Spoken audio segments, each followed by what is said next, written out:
Bonjour chers parents et bienvenue en cours de chimie de secondaire 5. Je vais vous présenter rapidement une petite vidéo qui vous décrit un peu ce cours, puis les attentes et puis les objectifs du cours. Donc d'abord, mon nom est Fouzia Draroni, je vais être l'enseignante de chimie de votre enfant pour l'année scolaire 2021-2022. Vous pouvez me joindre sur mon courriel professionnel qui est fdraroni@csLaval.qc.ca. Vous l'avez juste là. Alors, j'offre des récupérations pour tous les élèves qui en ont besoin, le jour 1 et 2 de 9h à 9h30, pardon, puis le jour 6 de 12h30 à 13h30. Cependant, et les élèves le savent, je suis vraiment disponible à répondre à leurs questions. Ils peuvent me contacter par Classroom ou bien ils peuvent venir me voir dans mon local ou encore à la fin du cours, je serai toujours disponible pour répondre à leurs questions.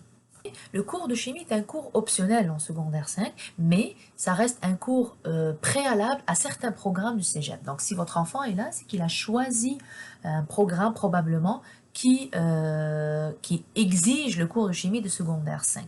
Donc, cette année, comme pour l'année passée, on va avoir deux étapes. Une première étape qui va compter pour 40% et la deuxième étape va compter pour 60% du bulletin de l'enfant. Qu'est-ce qu'on va évaluer? Deux grands aspects, l'aspect pratique et l'aspect théorique. L'aspect pratique va compter pour 40% de la note totale de chimie et l'aspect théorique va compter pour 60%. Je vais détailler ultérieurement un peu plus les compétences qu'on va aller évaluer en chimie. Le contenu du cours rapidement. Première étape, on va aller faire une bonne révision de la chimie de secondaire 4. En secondaire 4, vos enfants ont eu un gros module de chimie.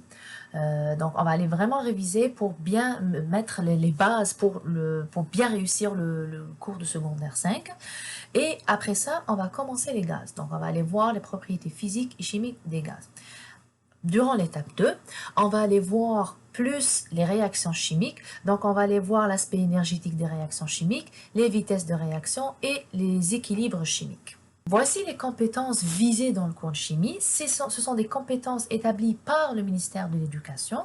Donc, on a deux grandes compétences, c'est celle que vous avez en haut. Et puis, une compétence, celle que vous avez en bas, qu'on va aller évaluer pendant l'évaluation des deux autres compétences.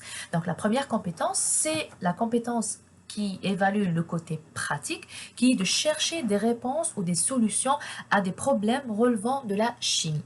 L'autre compétence, ça va aller plus évaluer les connaissances théoriques de votre enfant et c'est mettre à profit ses connaissances en chimie. La dernière compétence, la troisième, qui est évaluée en même temps que les deux autres, c'est de communiquer sur des questions de chimie à l'aide de langages de sciences, technologies et de chimie. Donc, on encourage votre enfant à employer une terminologie propre à la science, à la technologie et à la chimie, que ce soit dans ses rapports de laboratoire, dans ses examens ou encore dans ses interactions avec moi en classe quand on parle de la matière. Les règles de classe sont vraiment tirées du règlement de l'école. Le règlement de l'école est dans les premières pages de l'agenda de votre enfant. Je vous invite d'ailleurs à aller le lire pour prendre connaissance un peu des règles de l'école. Pour ma part, en classe, j'ai trois grands principes. Premièrement, le respect envers moi et surtout entre eux, entre les élèves. Si on se respecte, on va avoir un beau et un bon climat de classe qui va favoriser l'apprentissage. Deuxième règle, c'est le retard. La politique de la gestion de retard est bien établie, c'est dans l'agenda de votre enfant. Les élèves savent quelles sont les conséquences et je leur ai tout expliqué en classe. Les retards sont non acceptés en classe parce que ça génère en fait des retards dans la matière puis on n'avance pas. Enfin, le cellulaire. Le cellulaire fait partie intégrante de notre vie aujourd'hui. Seulement, en classe, c'est vraiment interdit parce que ça déconcentre votre enfant. Alors, quelles sont mes attentes envers vous, chers parents? Deux grandes attentes. Communication et collaboration. Donc, une bonne communication bilatérale. Si vous avez des inquiétudes, des interrogations, je vous invite à m'écrire un courriel. De mon côté aussi, si besoin, je vous contacterai par courriel.